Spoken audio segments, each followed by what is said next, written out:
오늘 우리에게 주신 하나님 말씀 성령 강림후 제22주 교회력에 따른 성서열과 성경 봉독이 있겠습니다.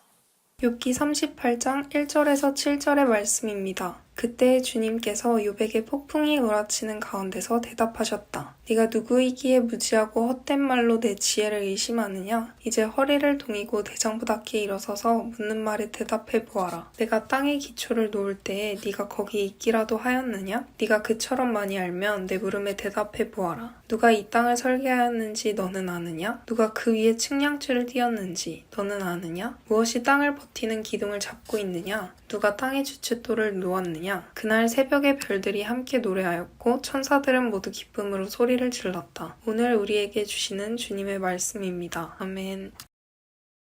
시편 104편 1절에서 9절, 24절, 35절 하반절의 말씀입니다. 내 영혼아 주님을 찬송하여라. 주 나의 하나님, 주님은 더없이 위대하십니다. 권위와 위엄을 갖추셨습니다. 주님은 빛을 옷처럼 걸치시는 분, 하늘을 천막처럼 펼치신 분, 물 위에 누각에 들보를 놓으신 분, 구름으로 번거를 삼으시며 바람 날개를 타고 다니시는 분, 바람을 심부름꾼으로 삼으신 분, 번갯불을 시종으로 삼으신 분이십니다. 주님께서는 땅의 기초를 든든히 놓으셔서 땅이 영원히 흔들리지 않게 하셨습니다. 옷으로 몸을 감싸듯 깊은 물로 땅을 덮으시더니 물이 높이 솟아서 산들을 덮었습니다. 그러나 주님께서 한번 꾸짖으시니 물이 도망치고 주님의 천둥 소리에 물이 서둘러서 물러갑니다. 물은 산을 넘고 골짜기를 타고 내려가서 주님께서 정하여 주신 그 자리로 흘러갑니다. 주님은 경계를 정하여 놓고 물이 거기를 넘지 못하게 하시며 물이 되돌아와서 땅을 덮지 못하게 하십니다. 주님께서 손수 만드신 것이 어찌 이리도 많습니까? 이 모든 것을 주님께서 지혜로 만드셨으니 땅에는 주님이 지으신 것으로 가득합니다. 할렐루야. 오늘 우리에게 주시는 주님의 말씀입니다. 아멘.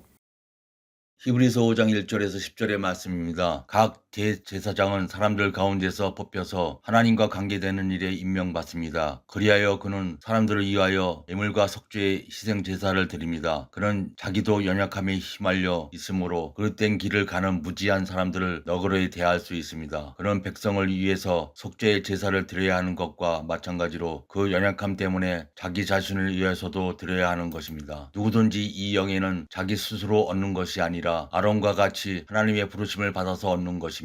이와 같이 그리스도께서도 자기 자신을 스스로 높여서 대제사장이 되는 영광을 차지하신 것이 아니라 그에게 너는 내 아들이다. 오늘 내가 너를 낳았다 하고 말씀하신 분이 그렇게 하신 것입니다. 또 다른 곳에서 너는 멜기세덱의 계통을 따라 임명받은 영원한 제사장이다 하고 말씀하셨습니다. 예수께서 육신으로 세상에 계실 때에 자기를 죽음에서 구원하실 수 있는 분께 큰 부르짖음과 많은 눈물로써 기도와 탄원을 올리셨습니다. 하나님께서는 예수의 경외임을 보시어서 그 간구를 들어주셨습니다. 그는 아드님이시지만 고난을 당하심으로써 순종을 배우셨습니다. 그리고 완전하게 되신 뒤에 자기에게 순종하는 모든 사람에게 영원한 구원의 근원이 되시고 하나님께서 멜기세덱의 계통을 따라 대제사장으로 임명을 받으셨습니다. 오늘 우리에게 주시는 주님의 말씀입니다. 아멘.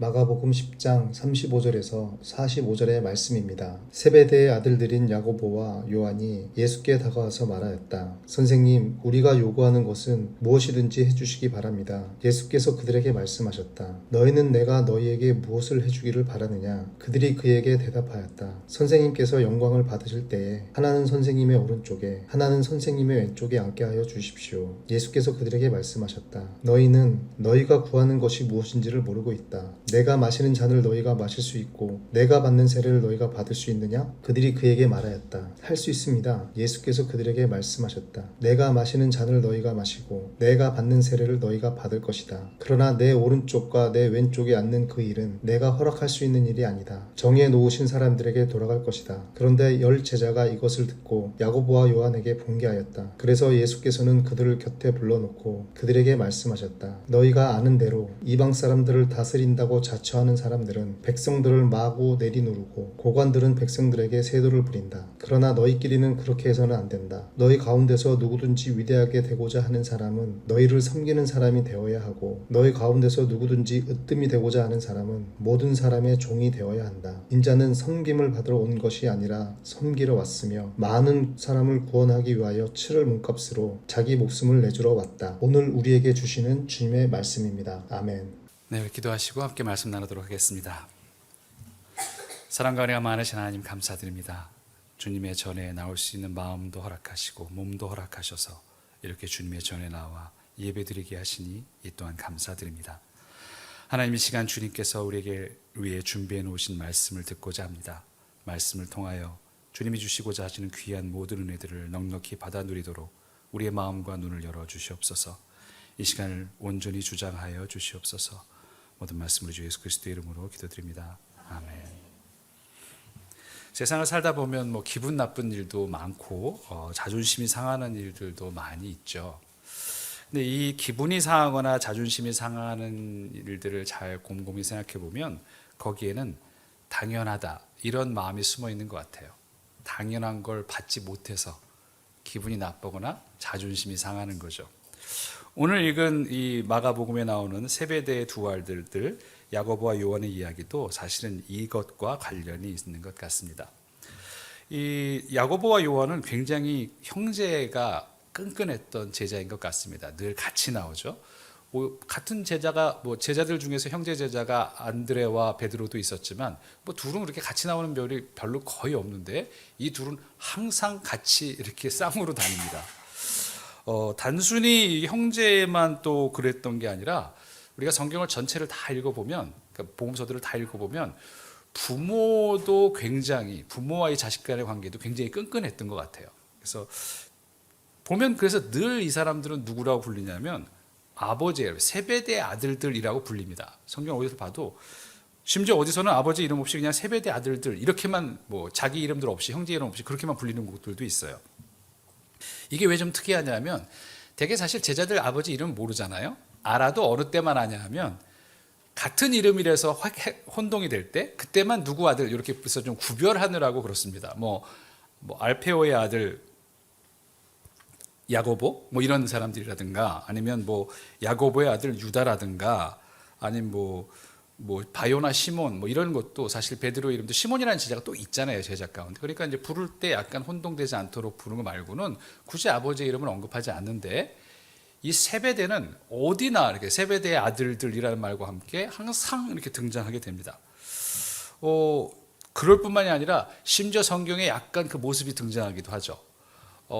마가복음에 보면 예수님이 처음 제자를 부르신 장면이 이제 갈릴리 해변에 이렇게 오셔서 제자들을 처음으로 부르실 때 그때 여러분이 잘 아시는 것처럼 누구를 부르냐면 첫 번째 베드로와 안드레 형제를 부르시고 조금 더 가다 보니까 배에서 또 일하고 있었던 이 세베대 아들들을 발견하십니다. 그리고 나를 따르라 하시잖아요.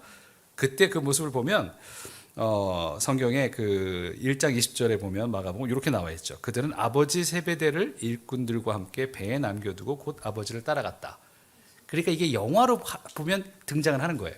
이렇게 거기 있지 않았겠습니까? 영화 이렇게 쫙 영화 장면을 보면 거기 아버지랑 막 일하고 있을 때 그 어쨌든 등장하잖아요. 어쨌든 등장을 합니다. 그러니까 뭔가 성경 이야기에도 등장하는 사람으로 이 아버지가 이렇게 담겨 있어요. 굳이 왜 이 아버지 이름을 넣었을까? 왜 자꾸 이렇게 이 이름이 계속 반복돼서 나오고 이 이름이 이렇게 중요하게 등장할까? 아마도 세베대는 이미 초대교회에 잘 알려져 있었던 사람이 아닐까라는 추측이 가능해집니다. 어쩌면 처음 교회에서 굉장히 중요한 역할을 담당했던 사람일 수도 있겠다. 이런 추측을 해볼 수 있겠죠. 근데 사실 아버지도 그렇지만 어머니는 아버지보다 훨씬 더 강렬한 존재감을 가지고 복음서 전반에서 등장을 합니다. 세베대의 아들들의 어머니, 이름으로 나타나진 않지만 이렇게 세베대의 아들들의 어머니라고 불릴 뿐이지만 오히려 세베대보다 훨씬 더 존재감이 큽니다. 특별히 예수님의 십자가 장면을 보면요, 십자가를 처형당했을 때 갈릴리에서 함께 따라온 여자들이 그 처형 장면에서 멀리서 지켜보고 있었다라는 그 묘사가 나오거든요. 제자들 다 도망가 있는 상태죠. 제자들 다 도망가 있는데 오히려 그 여인들은 거기서 이제 예수님 돌아가신 걸 지켜보고 있었죠. 그때 특별히 마태복음 같은 경우에는 그 장면에 여러 여인들 가운데 딱 세 사람 이름을 언급을 하는데 첫 번째가 막달라 마리아, 그리고 두 번째가 야고보와 요셉의 어머니 마리아. 누군지 모르겠지만 이름을 얘기했을 때는 아마 그 당시 사람들은 안다는 얘기겠죠. 그리고 또 한 사람을 누굴 얘기했냐면 세베대의 아들들의 어머니를 특별히 따로 요구를 합니다. 이렇게 언급을 해요. 그러니까 뭔가 이 사람은 그 당시 사람들도 이미 충분히 인지할 수 있을 만큼 중요한 사람이었다는 얘기겠죠. 그래서 사실 오늘 읽어본 이야기에서는 마가복음에서는 이제 예루살렘에 이제 입성을 앞두고 와 이제 드디어 우리 스승님 우리가 메시아님이시니까 이제 끝났다. 왕이 되시면 우리 이제 농공행상을 하고 우리는 거기서 좌우에 한 자리씩 차지하자. 이러면서 이제 요구를 한 게 세베대 아들들 즉 야고보와 요한이 직접 요구한 것처럼 나왔지만 마태복음에 따르면 조금 다릅니다. 마태복음에서는 어머니가 요구를 해요. 어머니가 와가지고 우리 아들들 올라가서 한 자리 하시면 우리 아들들한테 이거 해주셔야 됩니다라고 어머니가 요구하는 것으로 성경에는 그렇게 묘사가 됩니다. 그러니까 그 말은 마태복음 20장에 따르면 이 어머니는 항상 제자들인데 같이 있었다는 얘기예요. 그러니까 엄마랑 같이 있었던 제자들인 거죠. 늘 같이 있는데 엄마가 늘 거기 있는 거죠. 이렇게 이게 좀 이상하죠. 아니 왜 엄마만? 근데 이 성경을 읽어보면 엄마만 여자로 혼자 따로 다니는 게 아니라 특별히 누가복음을 보면 예수님을 따라다닐 때 제자들만 있는 게 아니라 거기 여인들도 많이 있었다고 그런 보도를 합니다. 갈릴리부터 예수를 따라다니는 사람들, 여인들을 언급을 하면서 특별히 누가복음 8장에서는 제자들 이외에도 예수님이 치유해 주신 여인들도 있었고 거기 막달라 마리아도 있었으며 그리고 나서 이제 덧붙이는 8장 3절의 이야기가 이것입니다. 거기에다가 헤롯의 청지기인 구사의 아내 요한나와 수산나와 그 밖에 여러 다른 여자들이었다. 그들은 자기들의 재산으로 예수의 일행을 섬겼다라고 말하면서 꽤 고위직 관리의 부인도 같이 있었다고 나와요. 거기 당시 헤롯의 청지기, 헤롯이라는 왕의 그때 어쩌면 재물을 담당하고 있었던 그 사람의 그 귀족의 관리의 아내 쿠사라는 사람의 아내 요한나도 거기 있었고 거기에 바로 이 세베대의 어머니도 같이 있었다고 추측을 해볼 수 있는 거죠. 그러니까 이 이야기를 보면 이 사람들이 다닌 게 단지 예수님을 시중 들기만 한 것뿐만이 아니라 무엇도 담당했냐? 돈도 됐을 거라는 걸 충분히 짐작해 볼 수 있죠. 예수의 자기 재산으로 예수를 섬겼다니까. 자, 그렇게 본다면은 우리가 지금 이 야고보와 요한을 따라다닌 그 세베대의 아들들의 어머니는 조금 다른 느낌을 갖게 돼요. 왜? 맨 뒤에 이제 언급한 이 사람들처럼 돈도 되면서 그렇게 했을 거라는 거죠. 돈이 어디서 났겠습니까? 당연히 세베대가 보내줬겠죠. 그러니까 이건 전체 가족이 다 지원을 해주는 셈인 거죠. 그냥 단순히 아들들만 보낸 게 아니라 어머니는 상시로 따라다니고 아버지는 열심히 돈 벌어가지고 대주고 이런 가족이 세베대 가족이었다는 거예요. 이런 가족은 없죠. 그냥 아들들만 제자가 아니라 전체 가족이 다 그냥 동원을 한 거죠. 돈이 많았을 겁니다. 왜냐하면 갈릴리의 어부라고 해서 예전에 우리가 어렸을 때 배울 때 성경 공부할 때 갈릴리의 가난한 어부들 이렇게 배우잖아요. 천만의 말씀입니다. 그 어부들은 절대로 가난하지가 않습니다. 왜? 물론 이렇게 종으로 일하거나 일꾼으로 일하면 가난하겠지만 그러나 이제 성경을 보면 세베대는 일꾼들을 부리면서 일을 하는 상황이었고 안드레와 베드로도 마찬가지였을 거예요. 그렇다면 그건 무슨 뜻이냐?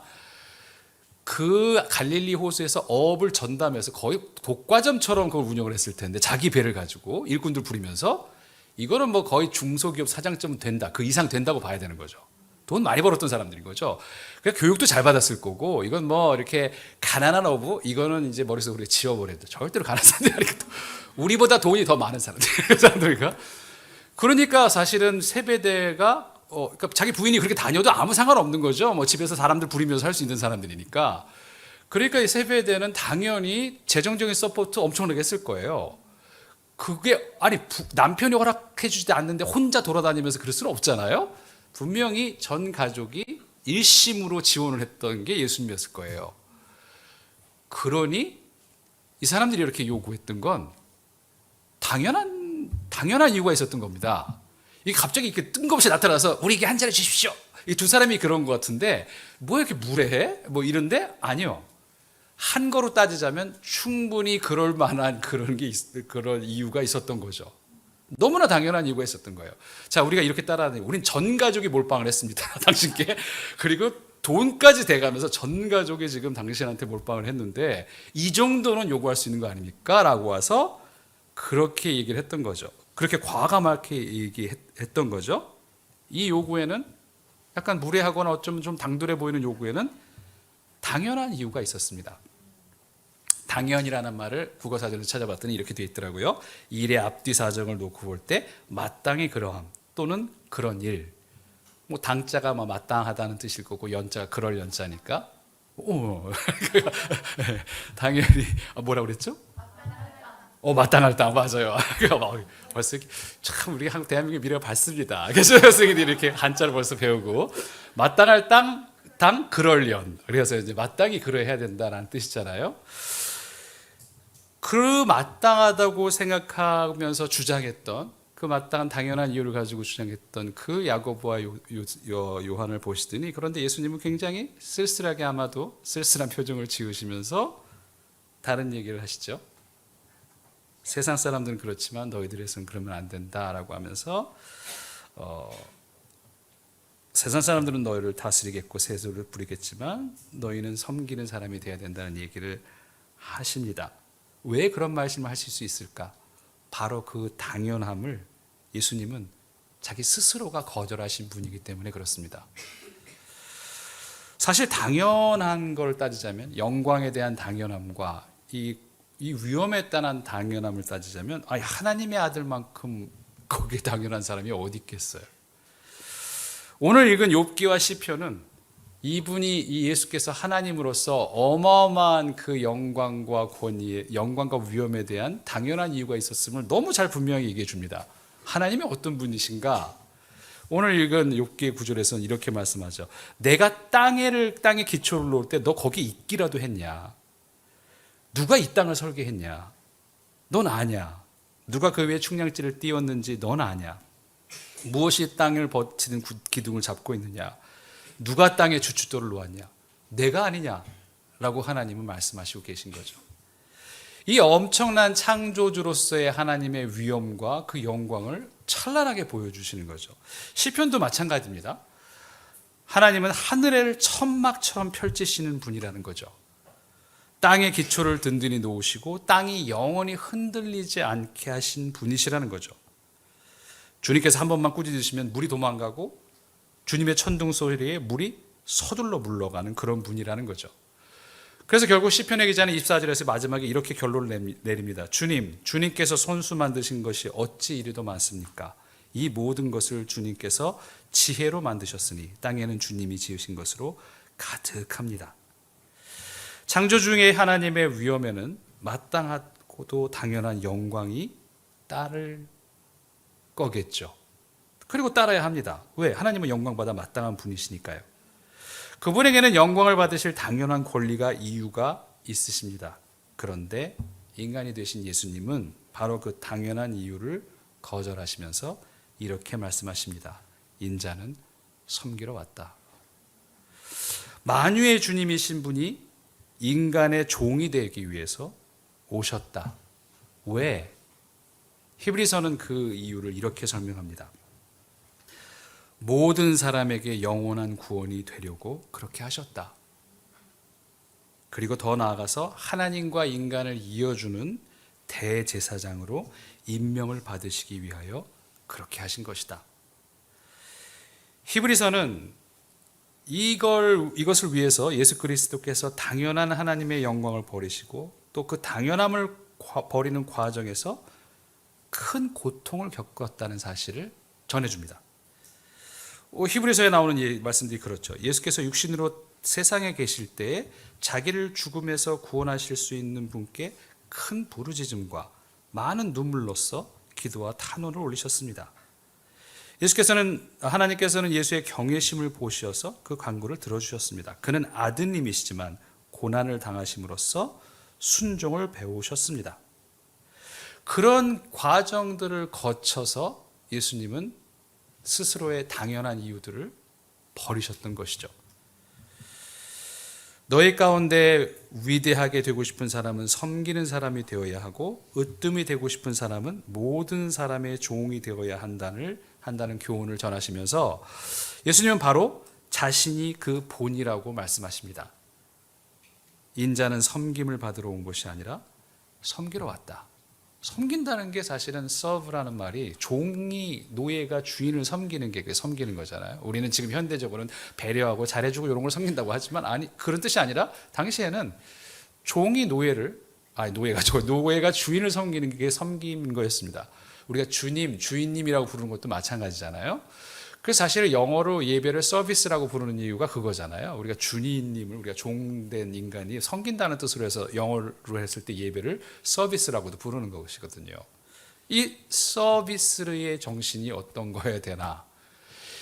예수님은 종의 마음가짐이 뭔지 아니? 라는 말씀을 어디서 말씀하셨냐면 누가복음 17장에 보면 누가복음 17장 7절에서 10절에서 굉장히 종이 어떤 마음을 가져야 되는지를 너무 잘 설명해 주셨어요.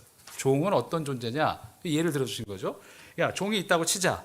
그런데 밖에서 밭을 갈고 막 양을 치고 종이 있는데 집에 왔어. 그러면 아유 고생하셨으니까 식탁에 좀 이렇게 자리에 앉으시고 제 밥은 다 쉬신 다음에 차려주세요. 이럴 주인이 어디 있겠냐? 그죠? 그러면서 뭐라고 그러셔요? 야, 빨리 먹을 거 가져와. 너 가져와서 좀 챙겨. 빨리 하고. 자, 그 다음에 뭐 너 한번 먹든지 말든지 이렇게 할 거라는 거죠. 그러면서 이렇게 말씀하셨죠. 종이 명령한다고 했다고 주인이 그에게 고마워하겠니? 이렇게 말씀하시는 거죠.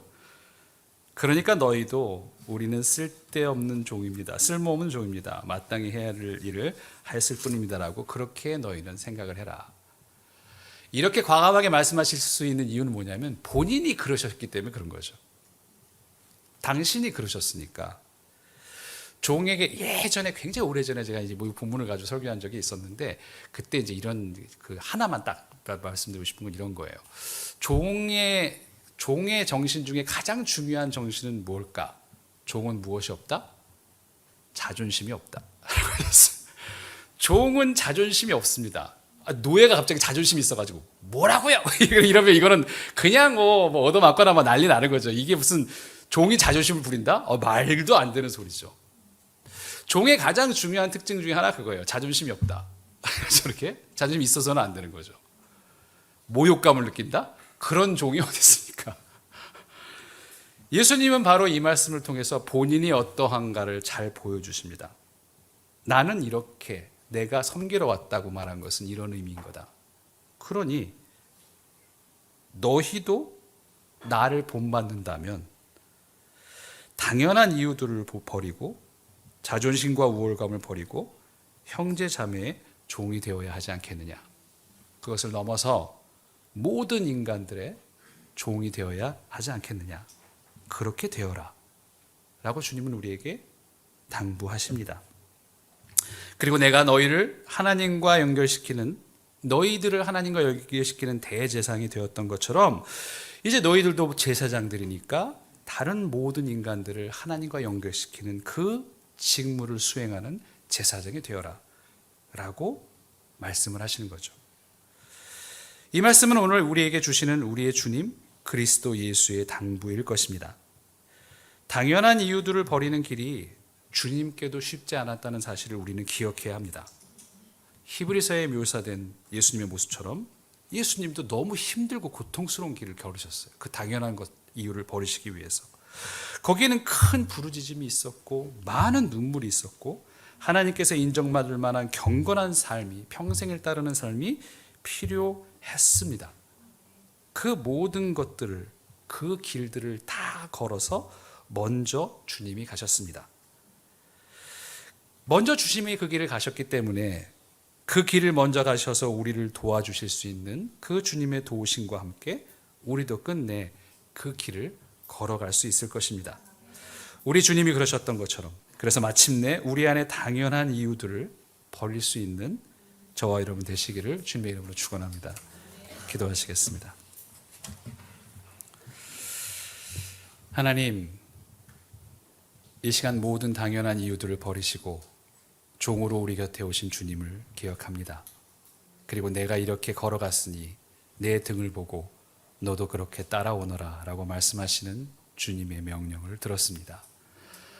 하나님, 주님이 그러하셨던 것처럼 그렇게 힘든 길을 걸어 그렇게 하셨던 것처럼 우리도 똑같이 그 길을 따라서 그 당연한 이유들을 다 버릴 수 있도록 도와주시옵소서.